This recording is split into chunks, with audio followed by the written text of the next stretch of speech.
Balita ngayon ng posibilidad na isang kilalang kapuso actress ang mapabilang sa cast ng inaabangang serye ni Coco Martin na si Gabo.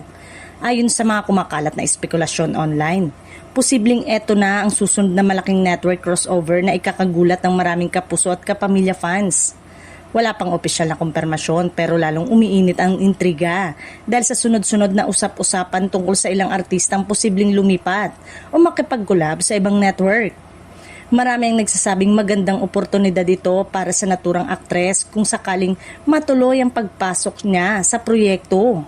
Kilala si Coco sa pagbibigay ng matitinding exposure sa kanyang mga co-star at napatunayan na ito sa mga artistang nakatrabaho niya sa mga nakaraang serye na mas lalo pang sumikat matapos mapasama sa kanyang mga proyekto. Kung totoo ang balita, malaking hakbang ito para sa karir ng naturang kapuso star. Hindi rin ito magiging imposible dahil ilang beses na rin napatunayan na bukas na ngayon ang industriya sa collaboration ng mga artista mula sa magkabilang network. Lalo na kung malakas ang proyekto at maganda ang role na inaalok.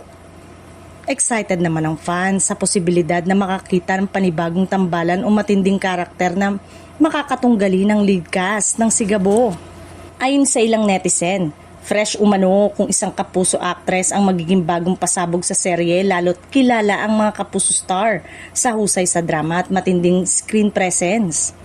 May ilan ding nagsasabing posibleng stepping stone ito para tuluyan ng maging freelance o lumipat ng management ang naturang aktres kung magiging matagumpay ang kanyang paglabas sa serye.